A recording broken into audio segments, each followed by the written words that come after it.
So, welcome to this final episode of the online feminist forum on changing infertilities.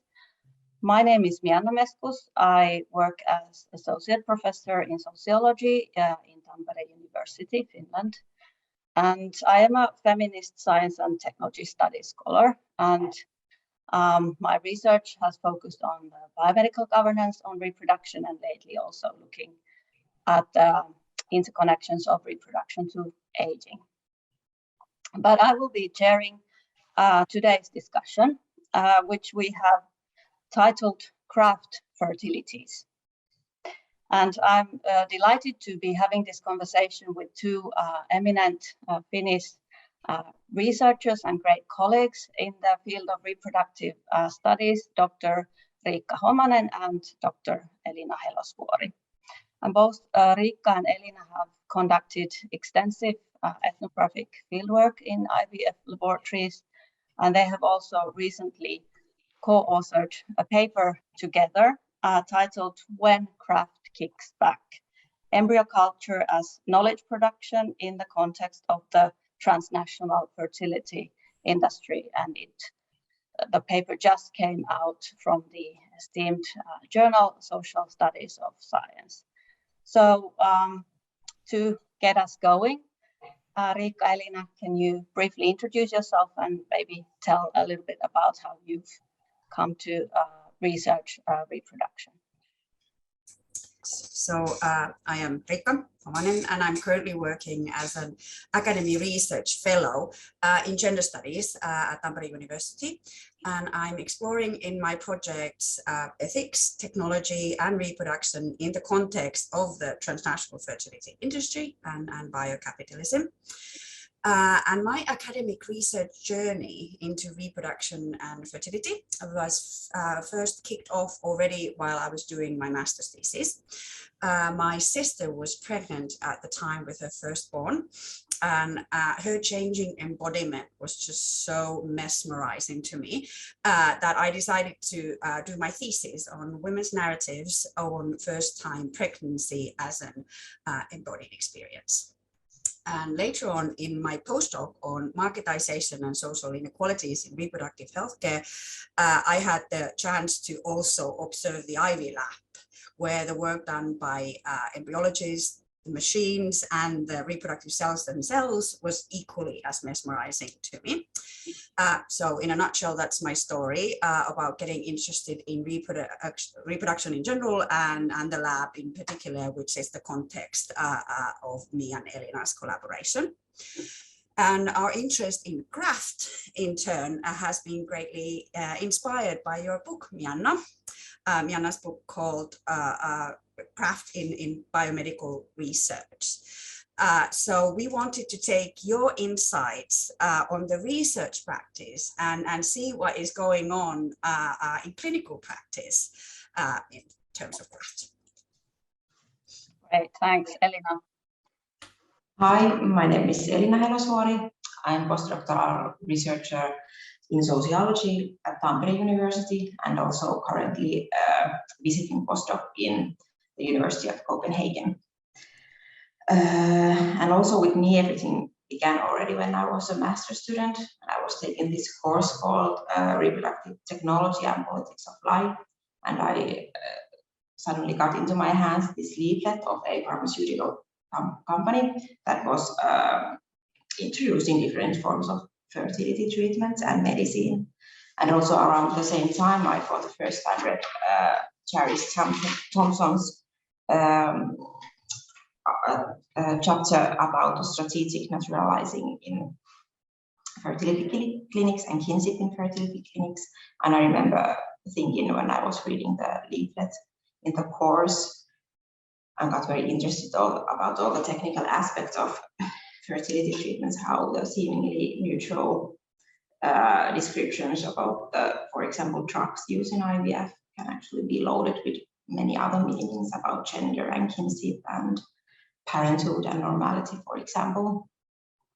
So it all goes back to that one article and that one leaflet, and I think that's maybe how everything begins with me. Some interesting piece of data and some interesting conceptual idea. Wonderful. So if we're getting into the theme of today's discussion, the previous discussions on this online feminist forum have dived into multiple questions of fertility, from global fertility chains, the increasing practice, fertility awareness and transparenthood, to toxic environments, neoliberal eugenics, and even racialized maternity care. So we already know that reproduction may take us to many places. And in this episode, we'll be entering and really kind of dwelling in the IVF clinic laboratory. And thinking about what we might learn about changing infertilities when we take into consideration the craftwork in that laboratory, and also its relations to these, what has been called the reproductive industrial complex in these theories. So craft, as we know, might be described as skilled hands-on practice, and it's kind of a mundane aspect in the biomedical lab and in the IVF lab also. It's to do with knowledge production and also with the forms and practice of care and treatment offered to patients. And we really want to discuss today, or I want to discuss with you, why you argue that looking at fertility from the perspective of craft is important. And we'll also be getting into some methodological questions about conducting feminist research in an IVF laboratory. But let's begin with the title of the paper, When Craft Kicks Back. So can you open up a little bit for us? What are you implying with this title? Sure. Yeah. So the title is a loose application of Karen Barrett's notion that the world refuses to behave the ways we intend.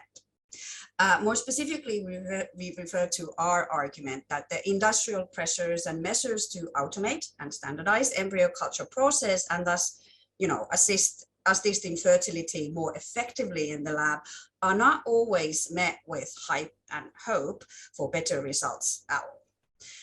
Rather, in some cases, the best interest of patients, embryos, future babies, as well as the economic interest of the clinics are seen as better served with masterful laboratory craftwork.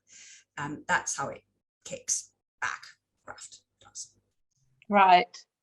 So I'm kind of interested, how in practice did you come to observe the phenomenon? How did you sort of bump into it?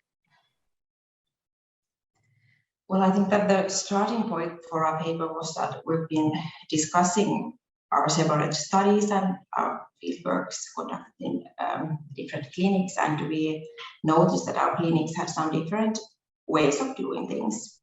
So, for example, in the paper, we write a lot about the use of the so-called time-lapse imaging add-on technology versus manual appraisal of embryos. So we noticed that in different clinics, embryologists and biologists had different preferences to how they like to culture the embryos and assess their viability or inviability. So we decided to look more into detail about that, and that's what we did.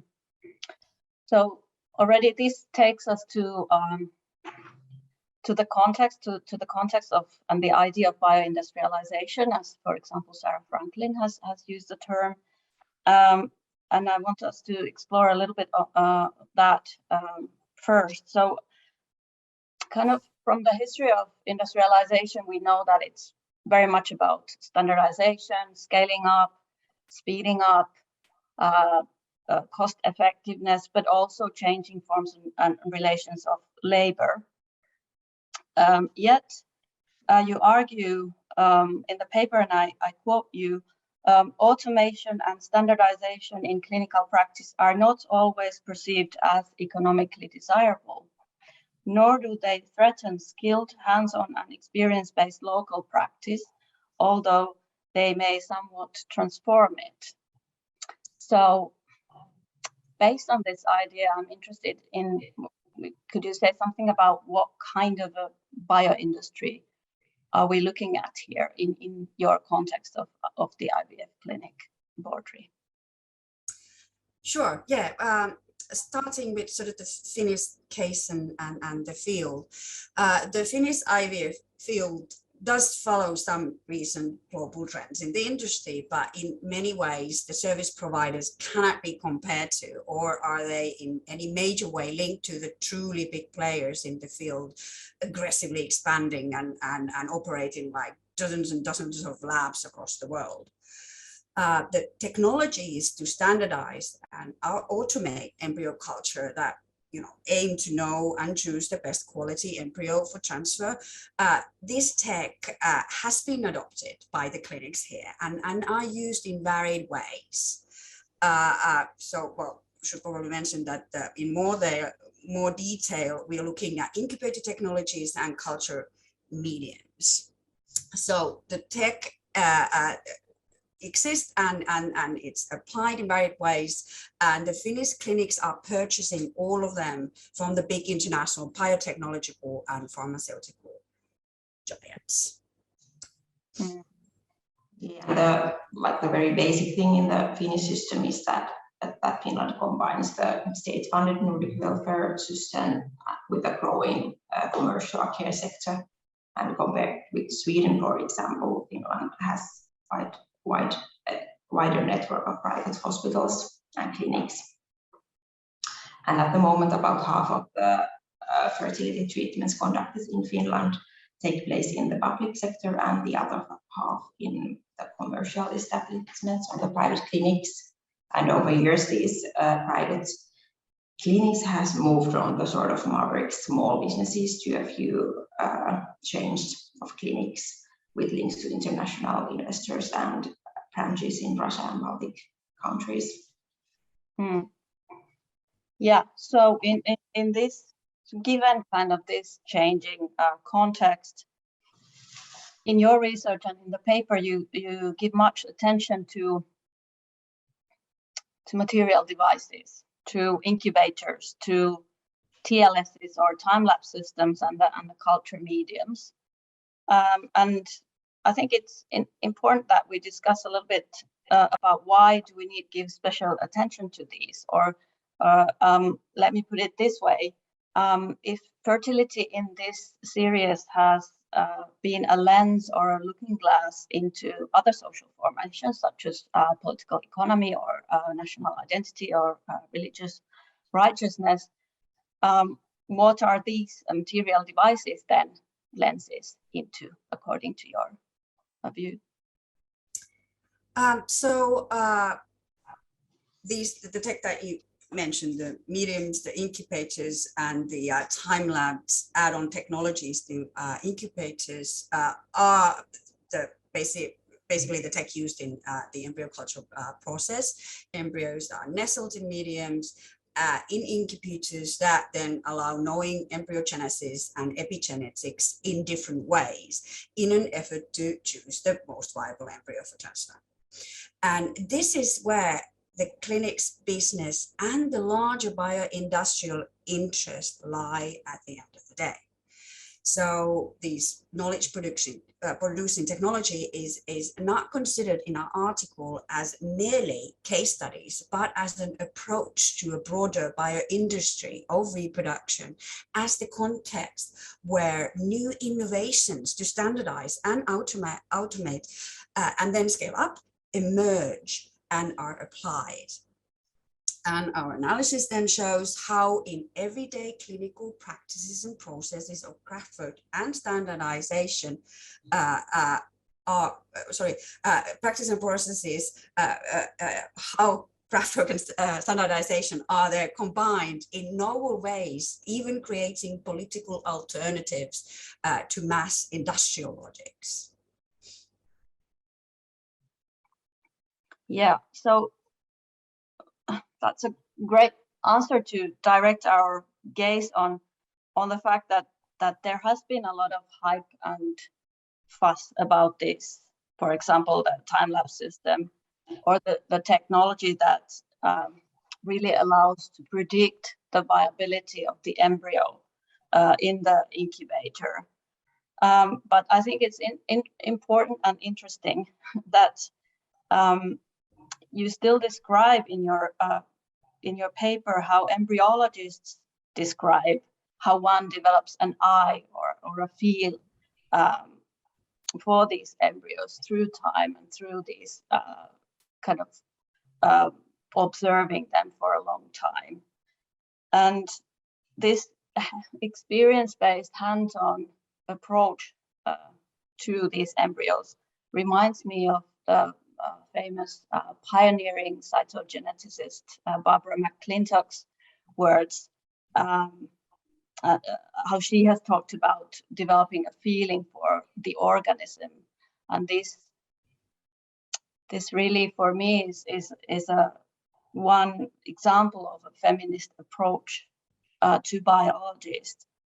So could you elaborate a little bit more on this feeling for the embryo?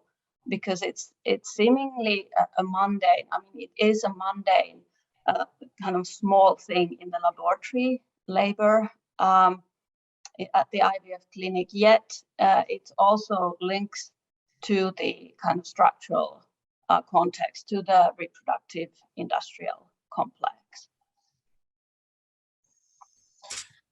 Well, like, for example, one informant I quote in one of my other papers on this topic described it's actually not at all only numerical or anatomical facts that matter in fertility clinics, but rather a certain kind of impression emerged or what should be done in a given situation. So this physician referred to his Swedish colleagues who used the expression läkarblick, so physician's gaze, to describe the sort of hunch that develops when the experience of the expert increases. So likewise in the IVF lab, the biologists and embryologists do embryo selection according to tacit know-how gained through working with the cells over a long time. So indeed, through this training, the biologists develop some kind of intuition or feeling for the selection and feeling for the embryos, as they also themselves put it. So for me, this somehow describes the co-constitution of embryos and the people evaluating and handling them in the sort of industrial context of fertility clinics. Yeah, and in terms of the reproductive industry complex, the mundane craftwork tells a complex story. In practice, technologies aiming to automate and standardize lab work get sometimes used in non-standard and non-automated craft ways or abandoned altogether. And the time-lapse imaging technology is a really good example of this. The embryologists do not always use this prediction algorithmic tool, which is this data-driven component of the time-lapse, which allows prediction of viability. And they don't use it as they see it as based on lacking historical data sets. Instead, you see them rewinding the videos of each embryo development created by the incubator technology backwards and forwards to get a feel of what has been going on with the embryo with their own eyes. Furthermore, some clinics have stopped using their time-lapse technology altogether and gone back to totally manual appraisal of the embryos. And this has been done on the basis of the time-lapse being non-practical in clinical practice, and thus seen as not economical for patients nor clinics. And like rather skillful craftwork perfected to keep the embryos alive and well until a phase only predicted but not known by the time-lapse is valued goal in itself. So in other words, local economic interests do not coincide with the larger industrial interest, if you will, in these cases. Mm. And if we then bring the kind of missing aspect, the patients, into this picture, because your paper also looks at the patients, the paying customers of these IVF clinics, the individuals and the couples who are investing a lot in attempts to get a biological child in the Nordic context, obviously. And you suggest that also patients take part in these craft processes of making fertility. So what does that mean in practice? Perhaps I could continue. So yes, patients do get involved, and this has a lot to do with care alongside business logics, if you will. Patients' wishes and practical lives affect the culturing as a process of knowing, a process of knowledge production and knowing viability. So practical everyday lives with schedules and wishes of patients regarding like culture duration and embryo selection make a difference, as do their finances, as I mentioned before. And surely this is not just about care, as there's a lot of money exchanging hands here, and the clinics do want to have a good reputation in terms of customer service. So care is also instrumental. Additionally, I think it's worth mentioning here that all sorts of add-on technology like the time lapse mean additional costs for the patients, and some of these add-ons are marketed directly to them. So this tech then involve additional clinical decision making on the patient's part. Yeah, so could we say that, or perhaps we could say that craft fertility is ultimately about attempt to make babies. You write about the co-constitution of future embryos inseparable from their in vitro milieus.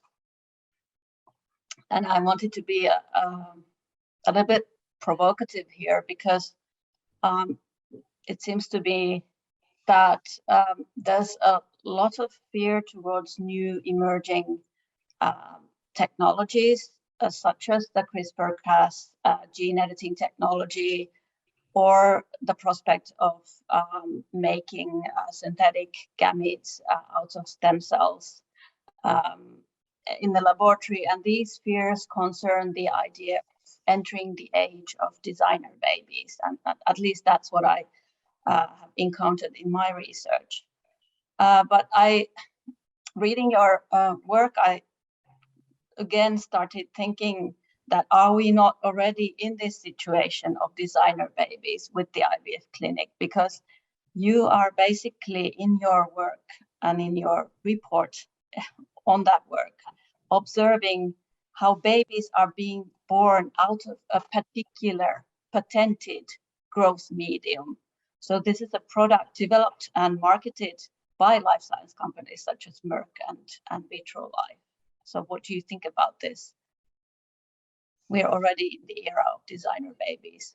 Provocation. Well, for me, actually, the first cue of the role of the laboratory in the constitution of embryos was my discussion in one conference for lab personnel I attended before I actually entered the lab myself. So I told about my study to one biologist who worked in an IVF lab and said that I would like to observe what happens in such places, and I would also interview biologists and embryologists. And I remember the person being happily surprised that I was interested to do that, since they have the feeling that the role of the lab is easily forgotten, and the emphasis is often based on what happens between patient and a doctor, although the whole lab environment affects the embryos and their well-being, and of course ultimately the fact whether or not new babies are going to be born. So years later, while writing this paper with Riikka, we dived into Riikka's data about culture mediums. She has discussed quite a lot about the liquids with the lab personnel. And we noticed how politicized the issue about how the lab environment affects the embryos indeed seems to be, and how the embryologists and the biologists also worry about, for example, the content of the culture medium.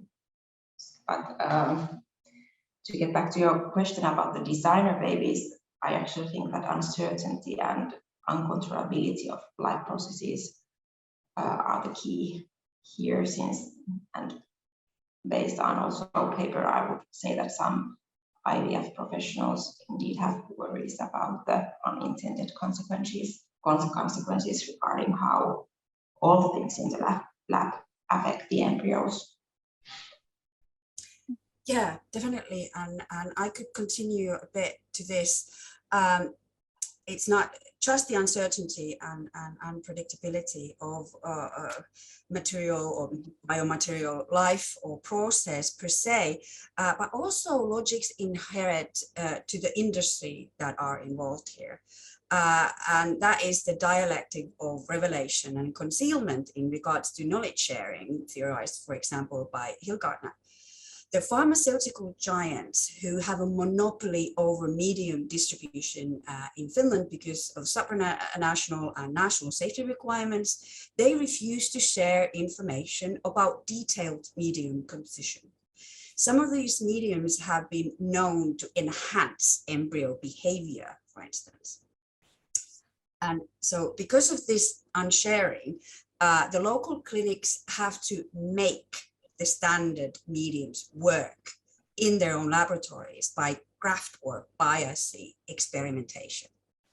And the craft know-how arrived at like this is labor intensive and resource intensive, and then something that the clinics in turn do not want to share with others.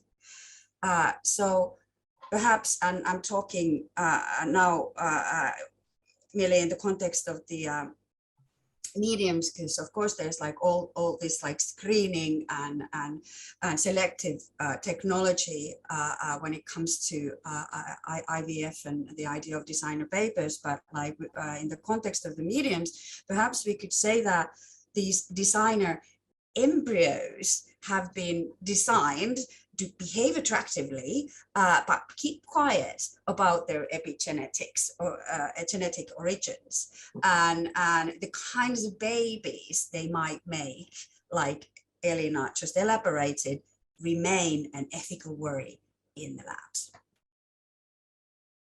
Great, thank you. I think these are wonderful telling responses that we could dive further into in research in the coming years.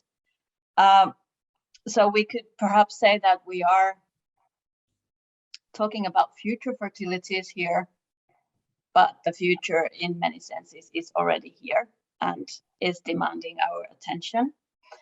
But I wanted to ask you, what does the future of assisted reproduction look like for you? If you could say some predictions based on your ethnographic fieldwork.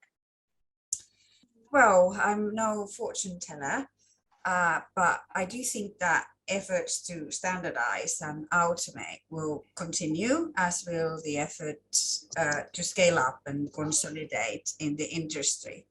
The industry is aggressively growing, and the market does not respond similarly, for instance, to recession like other markets.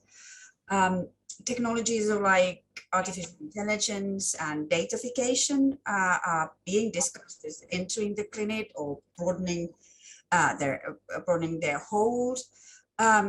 However, my informants in the field are not convinced we will have technology taking over the lab or the clinic any day soon. The biomaterial is too volatile to be mastered by the machines only, but so are the multiple local and global bioeconomies complex and contradictory. They don't coincide, and some have value systems that disdain mass industrial approach. Great, thank you. So let's move to our final theme, which is methodology and the questions of conducting feminist research on the matter of reproduction. And so far we have learned in this series that indeed feminist research doesn't avoid difficult questions on intersecting differences, power relations, and the sufferings of the body. And taking a feminist approach to reproduction can lead to unexpected places and to quite perplexing constellations of power relations, and also to engage in people's challenging life situations. So I wanted to ask you, since you've both conducted in your separate projects this multi-sited ethnographic fieldwork, how did you then manage to bring these two together to co-author the paper? Well, I think, as I said in the beginning, it all began when we noticed that we had made varying observation about the embryo cultural practices and got interested about that. And I think maybe eventually, when we began to dig more deep into both of our data, the same observation maybe could have been found based on also our separate project. But I guess that it would have taken much longer, at least much longer time to find out what we're looking for if we would have not collaborated from the beginning and paid attention to that interesting fact that while in some clinics these seemingly revolutionary methods are valued and aimed at, while in others they are rejected in some ways. So you found a point of coming together there. Riikka, do you also want to say something about feminist methodological sensitivities, or perhaps the kind of effective embodied side of conducting research in these clinics? Sure. Well, first of all, I think of ethnography, feminist ethnography particularly, as this really good way to avoid a hypercritical stance, which doesn't mean non-critical, but also a way to care in a special way for your informants. One comes so close to one's informants and the field, in our case, this particular institutional field. So you come so close in ethnography. And in terms of exploring knowledge production and the industry, particularly, I think feminist science studies and feminist science and technology studies lessons on how to attend to a goodness in various activities has been very important for us. Like keeping an eye on how research participants simultaneously care for others and self, as well as encompassing all participants' economic condition. This has been a guiding principle for us. This caring and the politics of it exist alongside the logics and interests of very historical economic value accumulation. And that is how we link everyday materials to capitalism and institutional power relations. Yeah, and I think that maybe the most important thing is just to be sensitive to how ambiguous things really are in research as in life in general.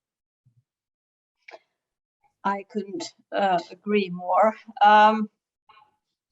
Thank you so much, Elina and Riikka, for this wonderful conversation. And we hope that this discussion and all the others in the online feminist forum have helped our audience to understand the kind of intricacies of what it means to conduct feminist research on reproduction and fertility and social change.